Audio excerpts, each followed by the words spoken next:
And Pogba leaves for McTominay! Magnificent! It's Moraes, he's done it again!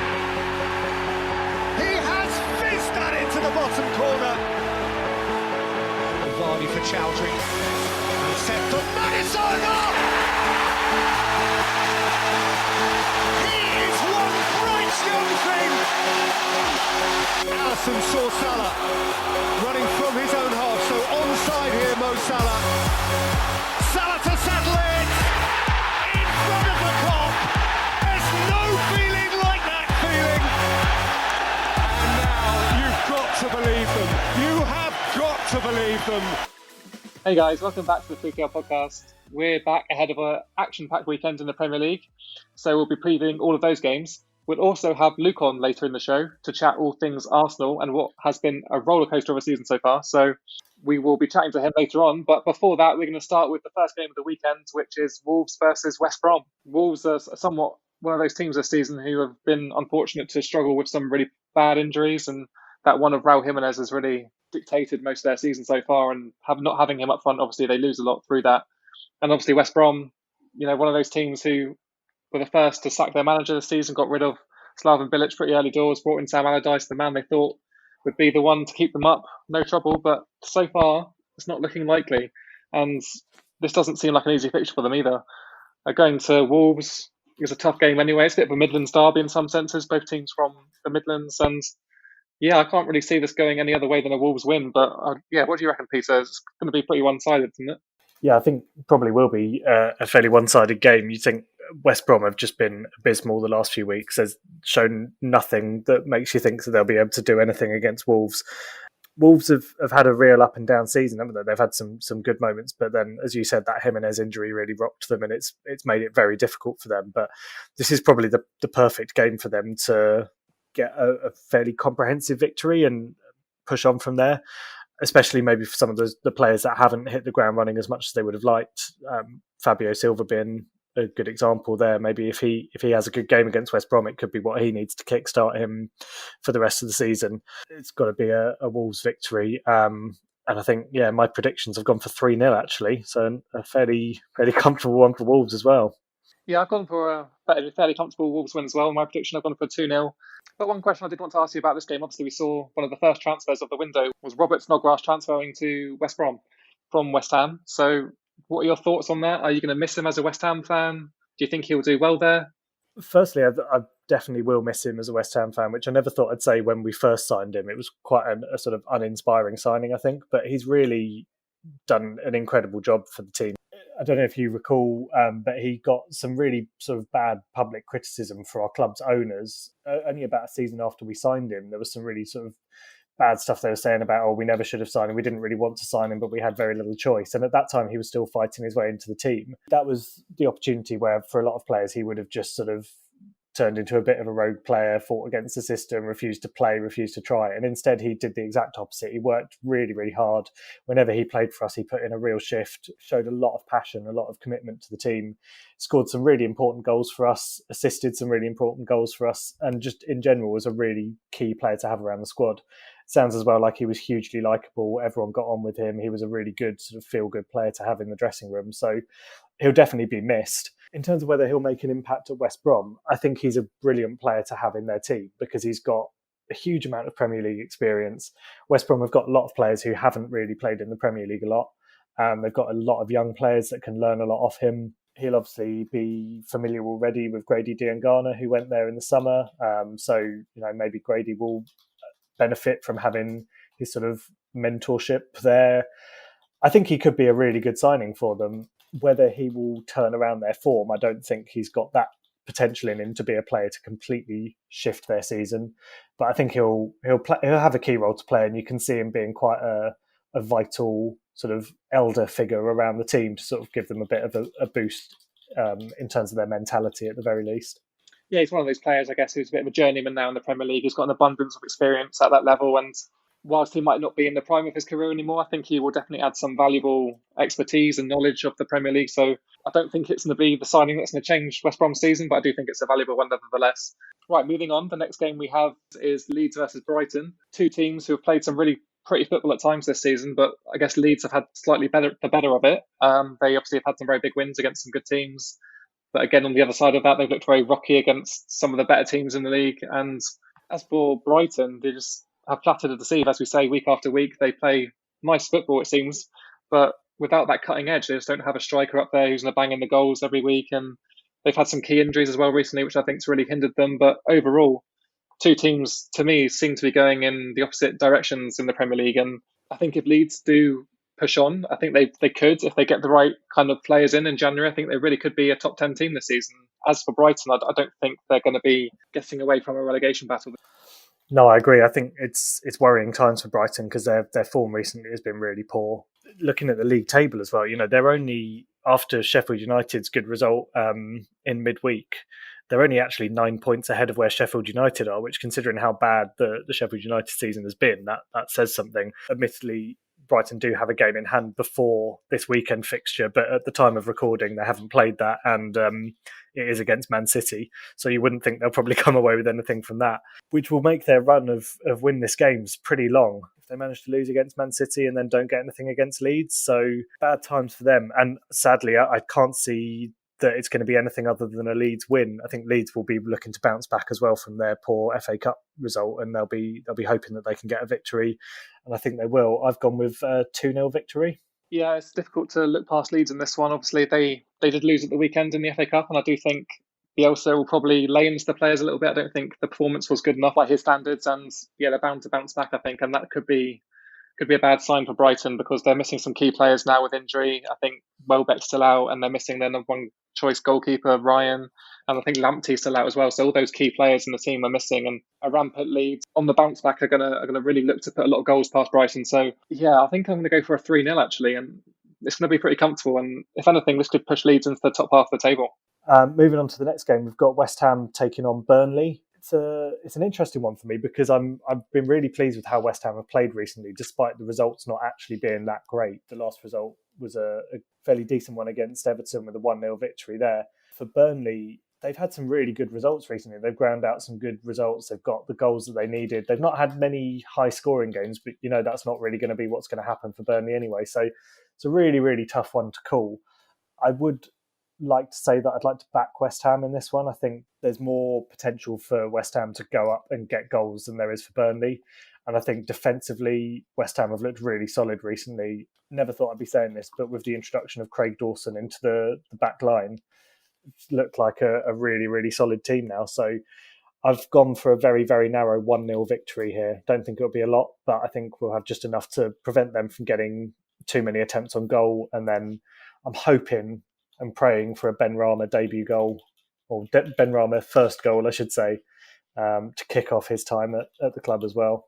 Yeah, it's quite an interesting matchup, really. Both teams have improved a lot recently. I guess West Ham had a much better start to the season than Burnley, but as of late, Burnley have really turned things around, and that defensive core that they have with me, Tarkowski and Pope, I've talked about it before. I just think they're going to get the team a lot of results this season just by playing the way that they do. So I don't think they're going to be easy to beat for the rest of the season, really, if they all stay fit. So as we're seeing in all their fixtures now, they don't concede many goals, and they've only conceded 3 goals in the last 6 games, which is credit to the way they play. And I think it's going to be tough for West Ham to break them down, to be honest. We saw in the FA Cup, I know they weren't playing a full-strength team, but it was a fairly strong West Ham team, and they struggled to break down a fairly resilient Stockport team. So I know it's probably not what you want to hear, Peter, but I guess that's very good preparation for the side anyway. So having that experience playing a team that obviously were playing very defensively should set you up pretty nicely for this one. And I would like to back you and say that you can get a win in this one, but for some reason I'm just a bit of a closet Burnley fan this season, and I do back them to get results when I guess their backs are against the wall. And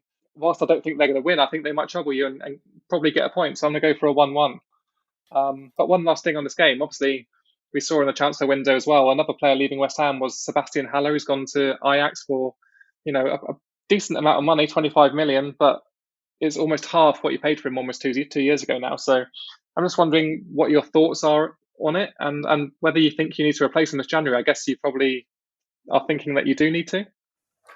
Yeah, we definitely need to replace him because he leaves us really with just Antonio as our only striker who realistically we never signed Antonio as a striker. He was a winger who's become a striker through necessity. So we definitely need to sign someone to replace him. There's been a lot of talk of Josh King coming in from Bournemouth. He's very openly doesn't really want to be there anymore and is desperate to get back to the Premier League. He's always been a great player in my eyes, and I'd be quite happy to see him come to the club. There's a few other players that apparently we're looking at as well from Europe. So it'd be interesting to see what happens there. In terms of the transfer fee, the actual sort of headline figures, you're right, it looked as though we only got about half back of what we actually got. But I did hear something, I don't know how true it is or not, that the actual original £45 million transfer fee was around 20 million initially up front, with about £25 million worth of sort of add-on clauses, most of which didn't get fulfilled. He didn't score 20 goals in a season, which apparently was one of the clauses, and he didn't get as many international caps as he was expected to get, which was another of the clauses. So a lot of the transfer fee apparently never got paid. So it sounds like we almost sort of broke even on him, maybe lost a few, maybe 2 or 3 million, which still isn't great, because when you sign a player like that, you expect them to go on to be a key part of your team. You don't expect to just be breaking even a season and a half later. Personally, I will miss him, not because I think he was a great player for us, but because when we signed him, I had such hope. And I think I always thought that he was going to become a better player than he actually was. But I think the move was the right thing for him. He clearly wasn't happy at the club. The club, it wasn't the right fit for him. He was never going to be the 20-goal a season striker that we wanted him to be. And he's just going to have to join that long list of West Ham strikers that just haven't performed in the last 15 years. Okay, and moving on to the next game, Fulham hosting Chelsea at Craven Cottage. A big London derby, is it? I don't know. It sort of is geographically, but it probably isn't so much in terms of the actual fate of the two clubs in recent years. Lampard's obviously got a lot to prove in this game, because realistically he should be winning this game. He's off the back of some very, very poor results, and he will be needing to get a victory here. Otherwise, serious questions will be being asked about his competency to take on this Chelsea job. And for Fulham, they've had some good results recently, some really good draws that they've managed to grind out, but they still need a win. I can't see that win coming in this game, unfortunately. I think they will really struggle, and I think history tells us that Chelsea have the upper hand in most of these games. Yeah, you can argue, actually, it's probably Frank Lampard's biggest game as Chelsea manager, to be honest. I think a poor result in this game, and it's not going to seal his fate, but it's going to put him under some enormous pressure for the rest of the transfer window, at least to either buy someone that's going to solve the problems they have or to get results. And at the moment, it doesn't look like those results are coming particularly easily. So I would say it's probably the biggest game that Frank's had at Chelsea. And if he doesn't beat Fulham, I think that says a lot about most teams this season. I know that Fulham have improved a lot lately, and it's probably discrediting them to suggest that it's going to be an easy game. But for a Chelsea side, with the amount of money they spent in the summer, this should be, a comfortable win, let's be honest. So, yeah, it's a tough one to predict, because Fulham have improved and Chelsea have dropped off, and you'd expect those two things to sort of balance each other out and therefore be a draw. But obviously Fulham have had some time off. They've had a COVID outbreak at their training ground, which has mean they haven't played a Premier League game since Boxing Day. And I don't know if that's going to count against them. They obviously had that really great run of momentum up until Christmas, and then having now not played a game for almost 3 weeks in the Premier League, it may well count against them. And I think that might be the case, unfortunately. I don't think it will be down to their performance, but maybe the players just aren't quite at the level that they need to be for this matchup, because obviously Chelsea are going to be well up for it, you would expect. So I think I'm going to go for a Chelsea win, but I'm not convinced myself. And I think it will rely a lot on Timo Werner actually turning up for a change, because we've seen so often this season he's just been a bit, on the sidelines. He hasn't really turned up. And yeah, it is pretty much all or nothing for Frank Lampard right now. If this doesn't go well, then you could well see a change of manager pretty soon. Yeah, definitely. I think I would agree with you. I think it probably will be a Chelsea win, but I almost feel like they could still win this game and there could still be a lot of questions asked about Lampard. In my mind, it needs to be an emphatic victory, and I don't think it will be. I've put down a 2-0 win, which is obviously a solid result for them, but I don't see it being anything more comprehensive than that. So is that going to be enough to silence the doubters? I don't think it will. I think he needs some really big wins, and he needs a consistent run of wins. Yeah, I agree. I went for a 2-1 prediction for this one. I think maybe Chelsea will get 2 goals ahead, get a bit complacent, and then Fulham will battle away and get a goal back and not quite get the point, but a good performance nevertheless. And yeah, obviously you get these rumours every year with Chelsea, whether they'll replace Lampard, whether they'll bring in one of those managers that they've had in the past, like a Gus Hiddink or Avram Grant, to come in and just stabilise the team and get Europe that season. Do you think that's something that Chelsea are going to be seriously considering within the next couple of weeks, if results don't go to form, do you think they'll bring in a caretaker manager until the end of the season? I think they'll want to avoid doing that because they'll want to break from that routine that they've had recently, as you say, of having to do that. And I think they have put a huge amount of faith in Lampard, and they've backed him massively in the transfer window with a huge amount of money spent. So they will obviously not want to be in a situation where they have to part ways with him. They'll want him to be able to turn it around. But football has proven to be a ruthless business for managers in the years that we've seen, and Chelsea are definitely at the forefront of that in terms of getting rid of managers that aren't performing. So I don't think they'll want to, but I think they will be prepared to if they have to. They will know that they can't afford to let the teams above them get too far away from them before it becomes a problem that then they can't solve with money. That will be their main consideration, is if they don't see enough from him in the next few games to think that he's the right man for this long-term project that they're clearly planning, then they're going to have to take the plunge and I think get rid of him and try and steady the ship for the rest of the season and look to reassess again in the summer. But that would be a huge letdown for the board and for the fans, I think. Yeah, it would be a shame to see Frank Lampard go out that way, but ultimately football is a results business, and if you're not getting results, I think it's only natural that you look to replace a manager. So fingers crossed for, I guess, Frank Lampard's sake and his legacy at Chelsea that he can pull them out of this rut that they're in at the moment, but it's not looking great at the moment. Right, moving on, we have third place Leicester versus Southampton. Obviously, two very informed teams at the moment. Leicester have been up there all season, challenging in and around those Champions League places, and surprisingly, Southampton haven't been that far off. A very, very good result last time out for Southampton. Probably the best possible result we could have wished for. A 1-0 win against Liverpool. No one saw that one coming, not even myself. As a Southampton fan, it was a surprise, but you take it. And obviously, you've got a bit of history of Leicester, so these matches are always interesting now for fans and players alike. So I think there's a little bit of a grudge there. So it's an interesting matchup, and every time we go and play Leicester now, you expect us to almost react and get a positive result. So that's what I'm hoping for in this game. Obviously, we've had some injuries recently which have held us back a bit. Che Adams being out of the team has held us back, I think. I'm hoping that they're going to be back in this game. I think Romeu is obviously one of those players who's been key for us as well. So if we have those two players back, I think we can give Leicester a good run for their money. Obviously, we've seen that we can give anyone a good run for their money on our day. So whether we can keep Jamie Vardy quiet is a completely different story. But I'm optimistic. Whether that's a false placed optimism, I'm not sure. But yeah, what do you reckon? Do you reckon we can get a result against Leicester? I think you can, but I think it's a huge game for both teams, and there's going to be a lot of pressure going into this, a lot of nerves. Both teams will know that a victory in this sets them up really, really nicely to be in a solid contention for a European place. So it's a huge game for both teams.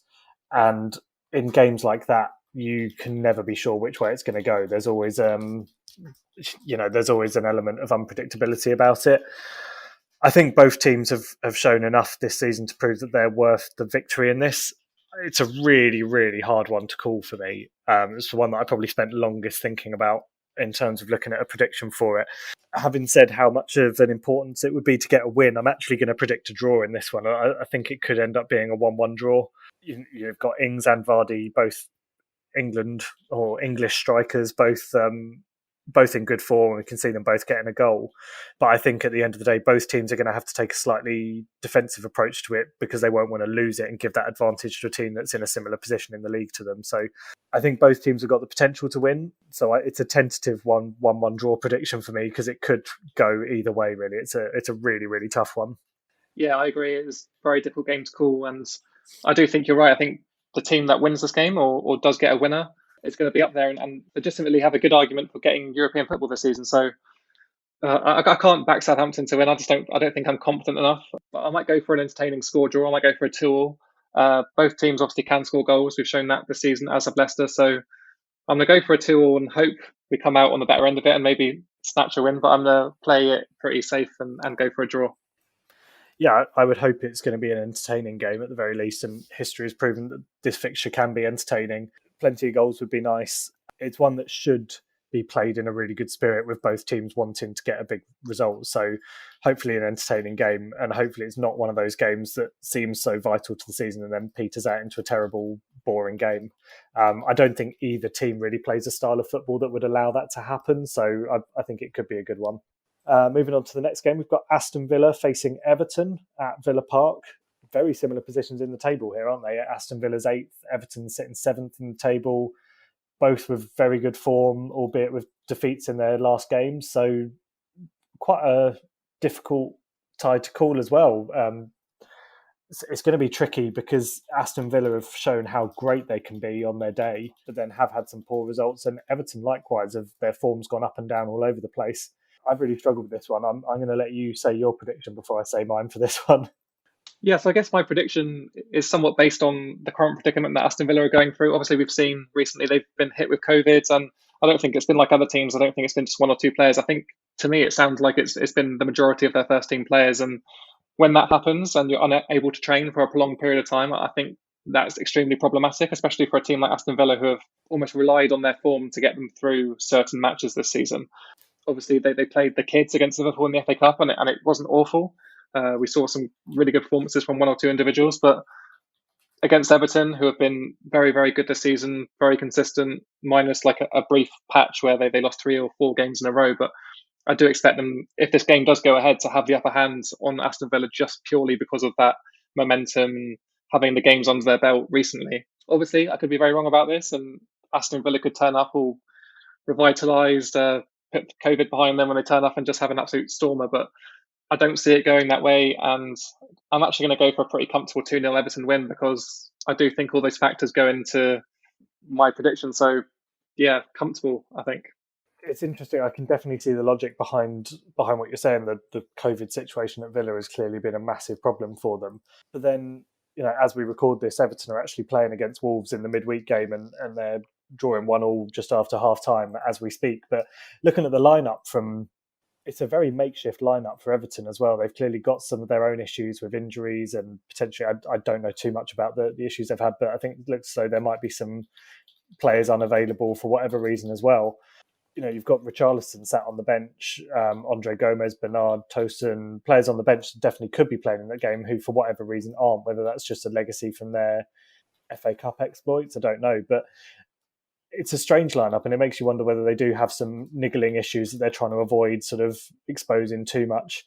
They're playing with essentially Sigurdsson and James Rodriguez as a front two, which is a very strange formation for them to be playing. But if they have got some of their own issues, maybe that will counter a bit of Villa's issues. For that reason, and for what I think is they've both got problems, I've gone with a draw in this one, and I've gone with a 2-2 draw. I think both teams could have slightly leaky open defences and not be quite the solid compact unit that we've seen each of them be on occasion.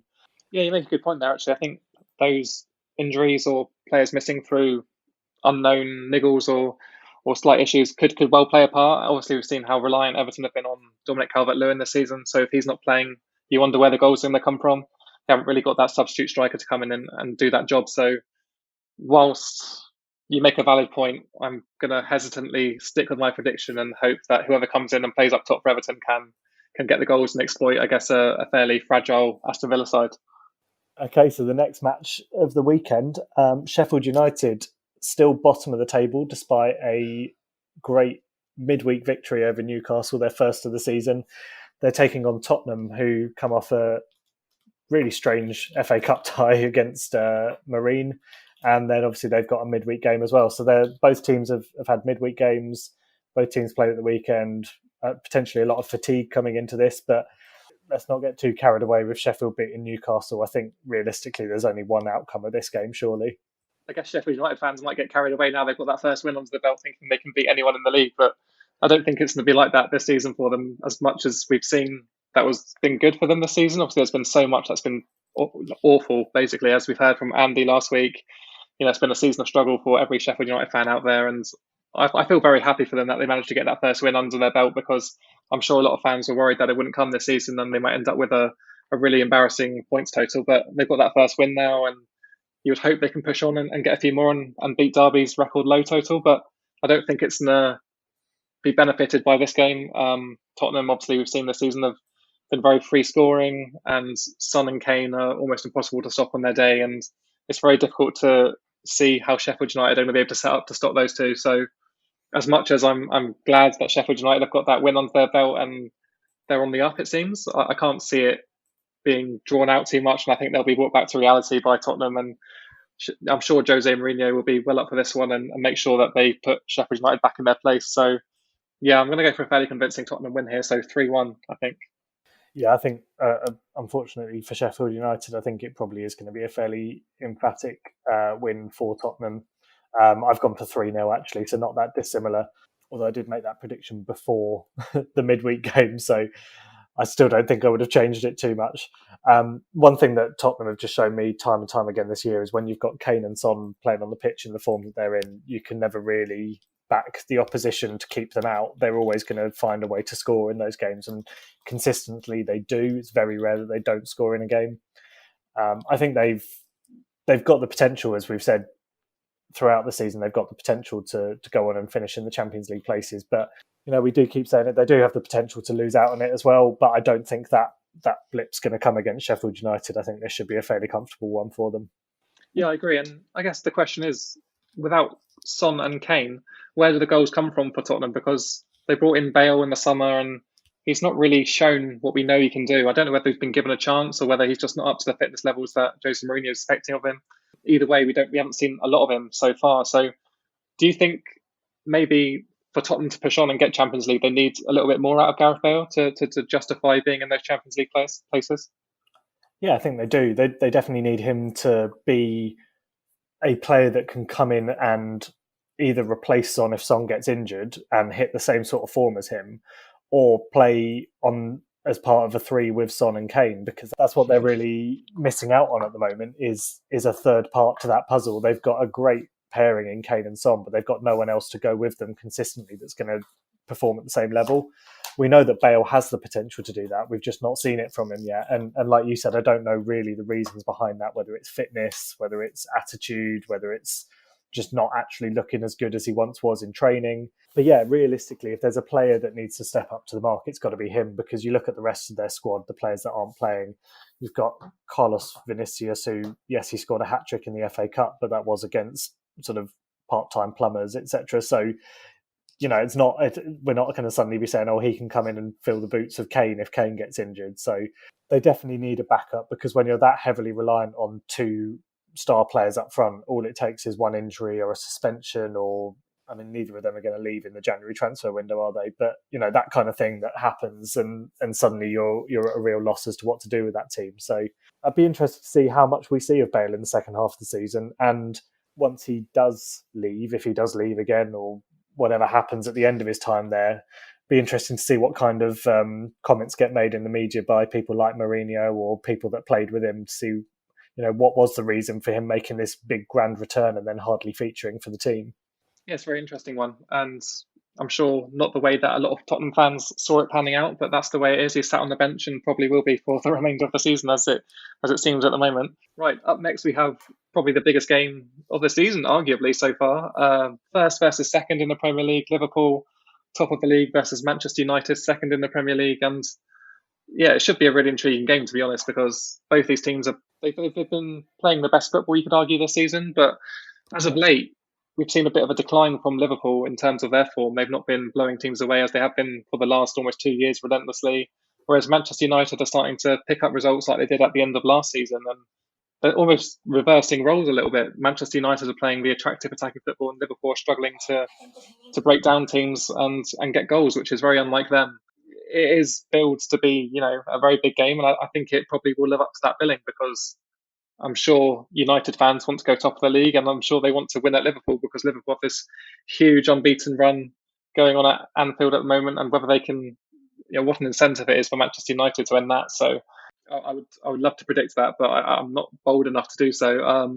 It is going to be an interesting game, and I do think Liverpool will probably up their game a little bit for this one, because they've been very, very poor lately. But yeah, I think I'll go for a score draw 1-1. What do you reckon?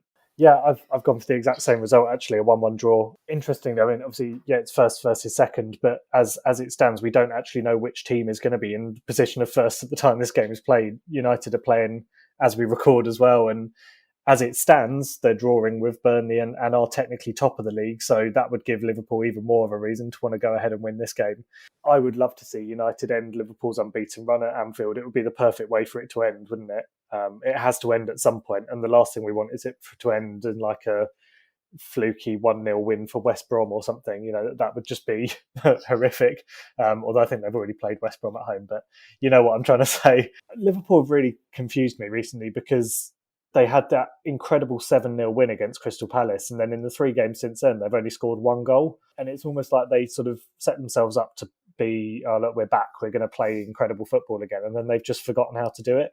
And like you said, United have gone the other way and have actually found some incredible form, been playing some really nice football, scoring lots of goals and winning games. So if you look purely at that, you'd say it's got to be a Man United win. But we know what these kind of games can be like. You're going to have 2 managers that are desperate not to lose it. And I think it probably will, unfortunately, not be the spectacle that we all want it to be, and probably will end up being another one of those huge games that turns out to be a pretty boring 1-1 draw. Yeah, those games always get built up to be, the best game of football you're ever going to watch, as per Sky Sports' advertising team, but they rarely pan out that way, as we've seen. And fingers crossed, this one does live up to the billing. So I think all the materials there, I think United are just coming into this at the right time, and arguably Liverpool are probably at their most vulnerable right now. So if you're ever going to win a game at Anfield, you would think it would be now.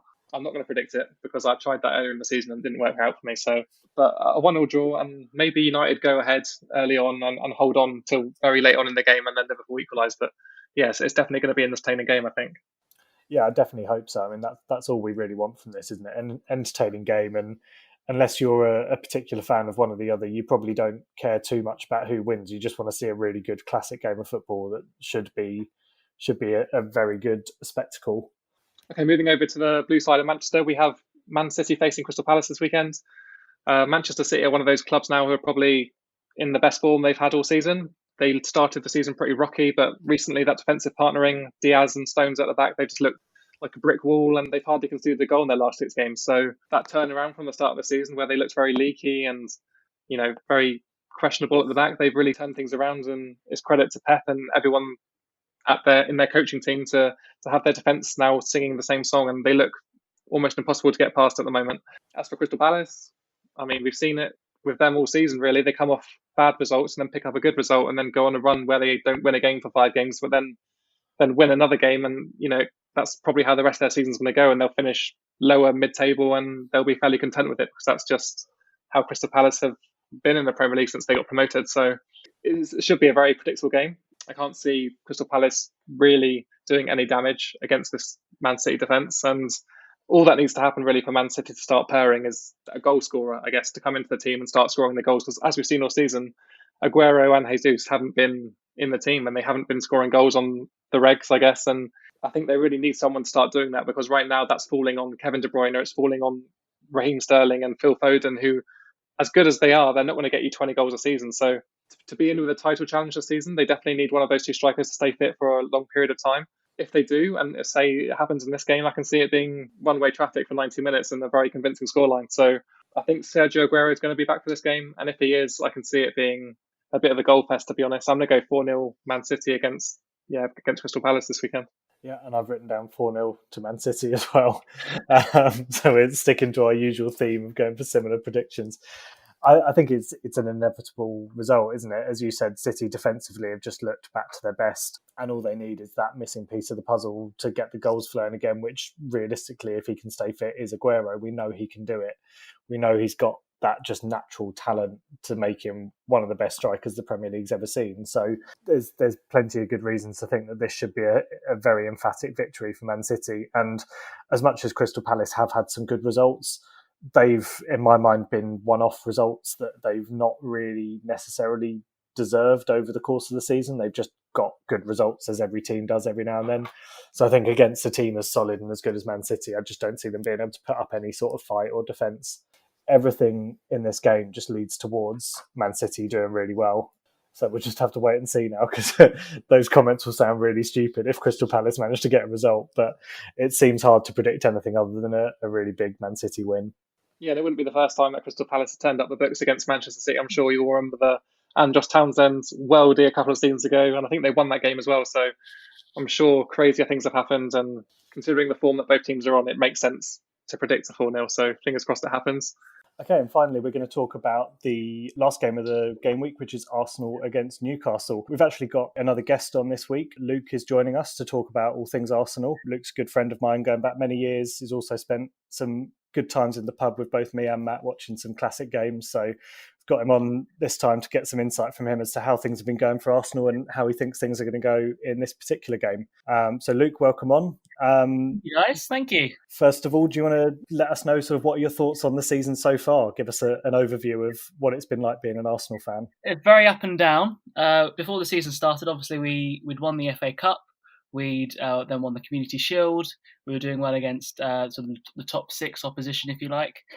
So started the season with some good signings as well. So thinking, oh my God, here we go. Like this could be a good year. We could get back into the Champions League.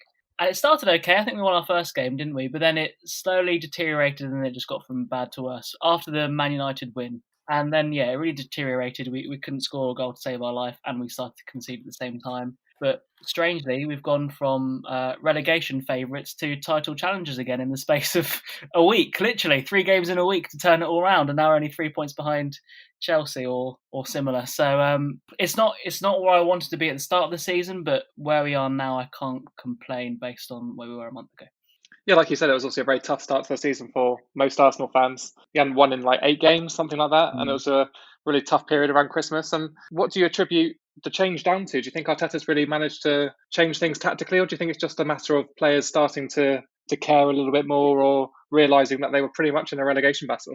So my worry is I don't know if it's coincidence, because we had David Luiz and Willian both come down with an illness.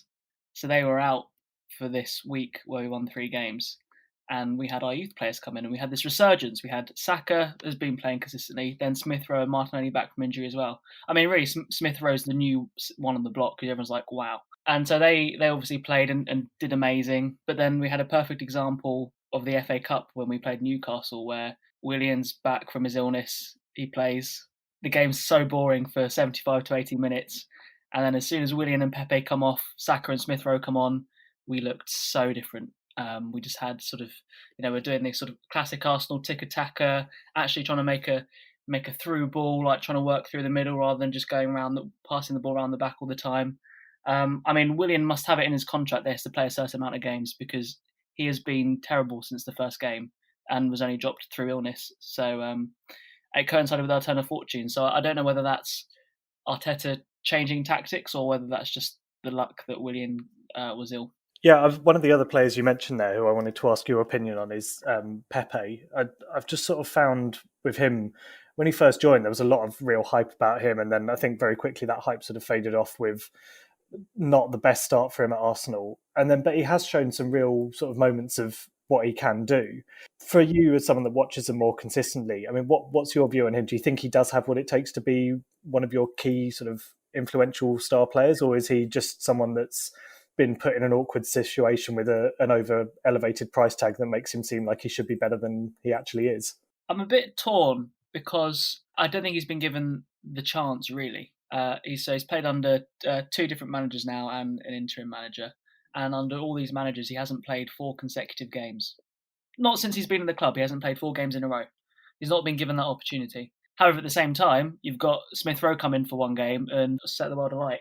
So it's difficult. And also with the new signing, you sort of say you give them the first season, let them settle in. It's a new league, etc. And then the second one's really where they should kick on. And he hasn't done that. He's been outplayed by Saka is now playing on the right in his position. So it's a bit difficult to sort of feel sorry for him. But at the same time, I want him to play 4 games in a row, 5 games in a row, 6 games. Let's let him play a few. Let's let him get really get to know how the team work and stuff, and actually give it a go. He looked energetic in the first half in the FA Cup game when he played. He was the one where things were going, but then it's the same attitude that sort of Ozil had when he'd be on the pitch, where he sort of have his shoulders shrugged over as if he didn't really want to be there. But that's just the attitude. It doesn't mean he's not there doing work for the team, but with the way that English football is, sort of, you've got to throw your body on the line, and that's something that these creative players don't necessarily do. So sort of, it can look a bit of a downer, but I still believe that what he can do is there. It's just making sure that we can maybe fit our system a bit better for him to slot in. Like, we're not playing the same way that Lille team played that he was at before. So there's still time. He's still young. There's loads of time. Yeah, the body language thing that you said there was really interesting because I've noticed that a lot. Whenever I see him play, you see him sort of walking around. He doesn't look like he's got a lot of confidence.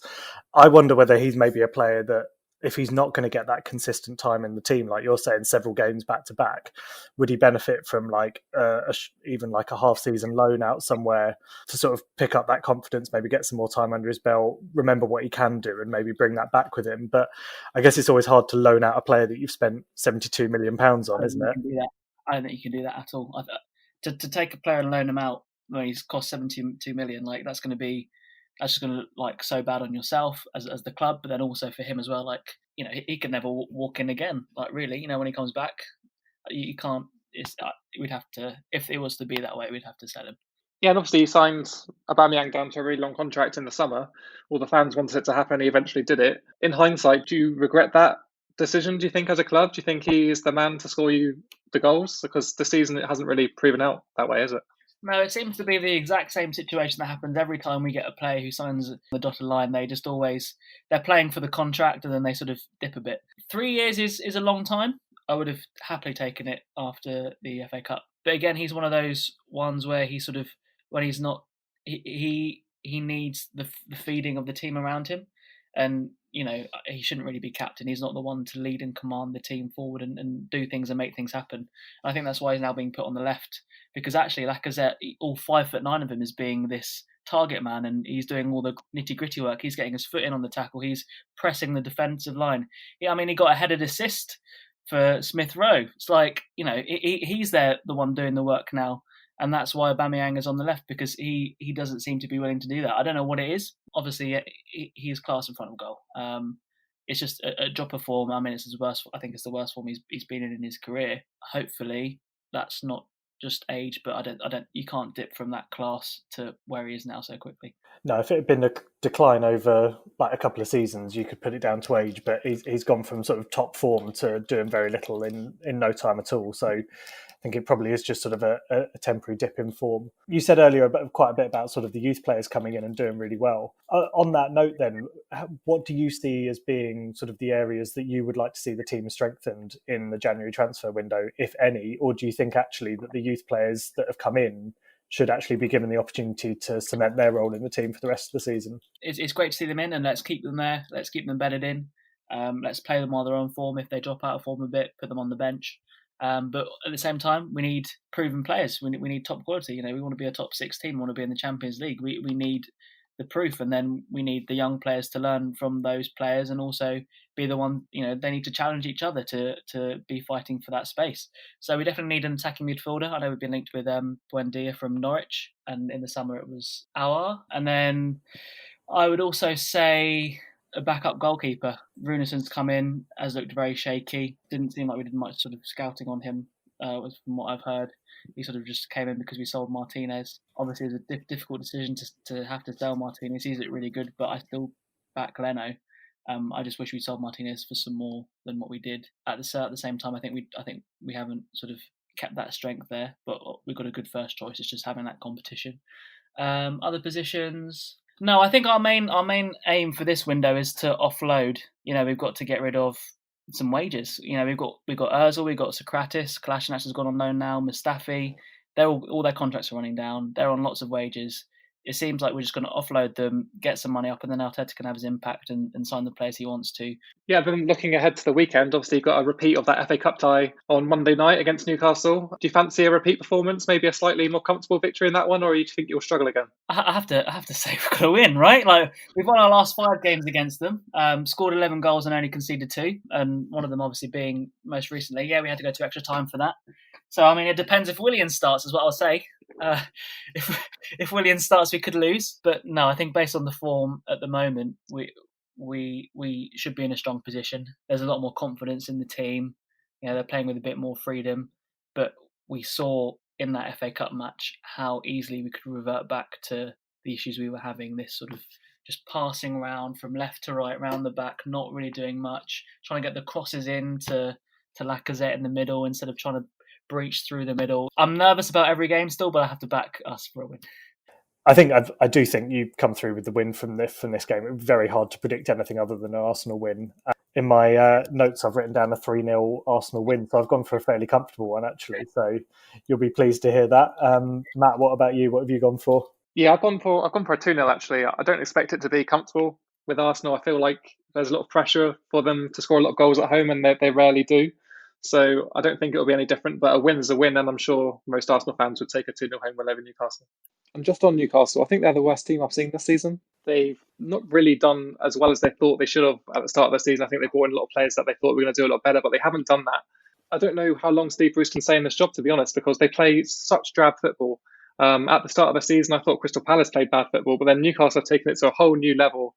They don't really take shots on goal. They look rocky defensively. They don't offer anything that would excite a football fan. And I don't know how much longer Mike Ashley will put up with Steve Bruce, to be honest, because yes, they're fairly safe in the Premier League right now in 15th, but for my money, I think they're one of the worst teams in the Premier League. Yeah, do you agree, or is that just something that I have come across all on my own? No, I do completely agree. I think they've been really poor, especially recently.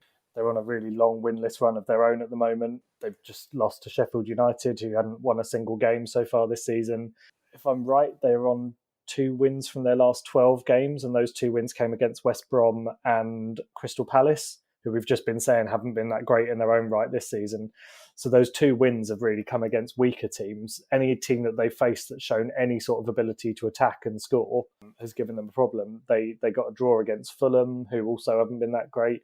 The one result that really stands out is that they managed to somehow get a 0-0 draw against Liverpool. But that's, as we've just been saying about Liverpool, that was in their real sort of dip in form. So yeah, it's hard to look at anything from the last few weeks at the very least and see any sort of positives for Newcastle there. And you wonder where the inspiration to turn that form around is going to come from.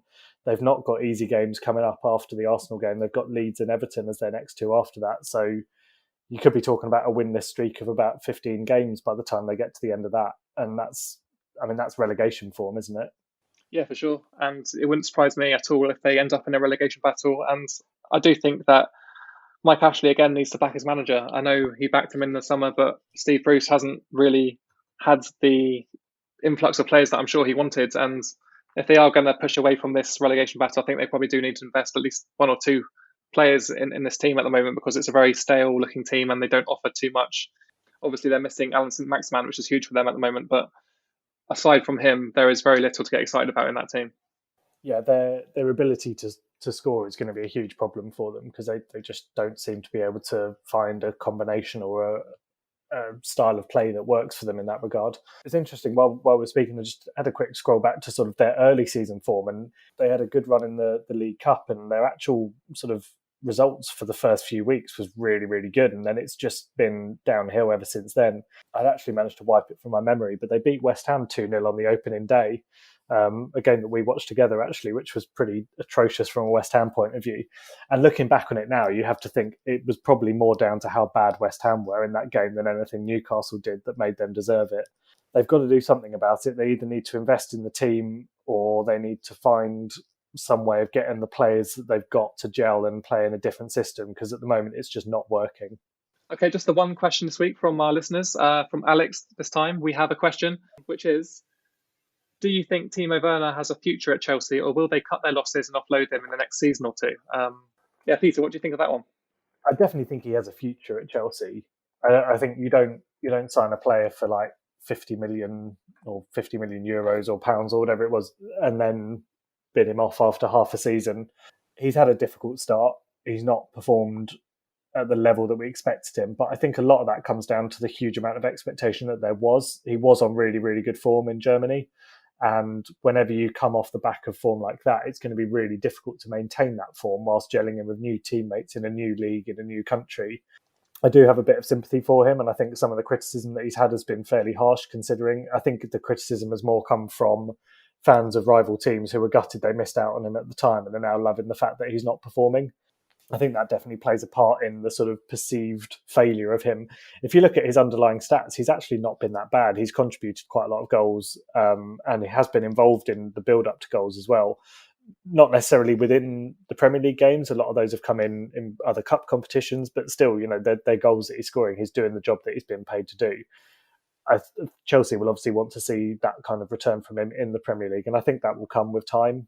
another big issue for him, I think, has been what we discussed last week, which is this problem Lampard's got of just an abundance of talent in that area of the pitch and not actually finding a system that works yet. And I think he's been a victim of that. So once that kind of gets resolved, which it has to inevitably, he will surely hit the ground running and pick up the form that we expected him to. So I definitely think he has a future there. I don't see him going anywhere anytime soon. But then having said that, I probably should say that if he doesn't pick up that form and he's still failing to score lots of goals by the end of the season in the Premier League, then it does give Chelsea something to think about. But similar to what we were saying with Luke about Pepe, when a player comes in on that kind of money, it's difficult to send them out on loan. You've either got to sort of cut your losses or keep them in the team and hope that they come good. Yeah, exactly. And it's disappointing, I guess, from a Chelsea perspective that he's not hit the ground running. I think everyone expected him to. He's got a great goal record for Germany, and he did for RB Leipzig as well. But he's come in to that fated number 9 shirt at Chelsea, and it seems like it's catching. It seems like it actually does have some substance at this point. This curse that they talk about, players coming in for big money and just not being able to perform in the Chelsea shirt. Obviously, we've seen it in the past with Morata, with Fernando Torres, with Shevchenko. All these players come in for big money, but when they start playing in that blue of Chelsea and the number 9 shirt, they just can't turn it on. And obviously, there can't be anything to this. There can't be like some curse over a shirt. But surely it's more than a coincidence at this point that all these proven goal scorers come into the Premier League, into a team that they should be scoring goals for, especially a Chelsea side who have signed an abundance of attacking talent this summer. But he just can't seem to find the back of the net. Obviously, curses aren't real, but this is probably a pretty credible argument to suggest that there might be something going on at Chelsea, right? Yeah, I think it probably is. I think it's probably a bit early to start sort of comparing him maybe to the likes of Shevchenko, who we talked about in a previous episode, as I think we ended up establishing he was the worst ever transfer, wasn't he?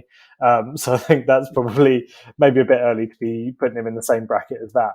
But yeah, there does seem to be an issue at Chelsea of getting world-class strikers in who then just don't perform at the level you expect them to, whether it's something to do with the philosophy or the style of play. But it's difficult to really put it down to that because of the different managers they've had over the time. That style of play changes consistently with the manager. So the sort of the logical side to my brain says it's just coincidence and, they are a club that are going to attract the best and every now and then the best aren't going to perform. But it does seem a bit weird that they're having this same problem again and again and again. Just going back quickly to what we were saying about his goal record, he has actually got 9 goals and 6 assists in 25 appearances. Obviously, across all competitions, 3 of those goals have come in the Champions League, 1 in the League Cup, 1 in the FA Cup. So it's not a terrible return, really. And that's why I say I think a lot of this negativity and criticism of him has actually come just mainly from sort of rival fans that are excited by the fact he's not performing. So we'll see how he turns out. I think the foundations are there for him to become a really important player for them. But definitely, if you're a Chelsea fan, there's going to be an element of you right now that's thinking the curse has struck again and you're going to be in for a bad season. So only he knows how that's going to turn out. And, maybe even he doesn't know. He'll just have to wait and see what comes to him and whether he can finish the chances. Yeah, in my mind, it's just a matter of time before we see Burner back in the goals, but we'll just have to wait and see, I guess. And on that brings an end to another episode of the 3PL podcast. A big thank you to Luke for coming on and chatting all things Arsenal. It'll be very interesting to see if they can get another result this weekend against Newcastle and keep that run going. And again, a big thank you to everyone who continues to listen each week. We really appreciate it. We'll be back next week to preview yet another busy weekend of Premier League action. Until then, make sure you're following us on social media. That's Facebook, Twitter and Instagram. And also make sure you subscribe on YouTube to make sure you never miss an episode. And we'll catch you all again next week.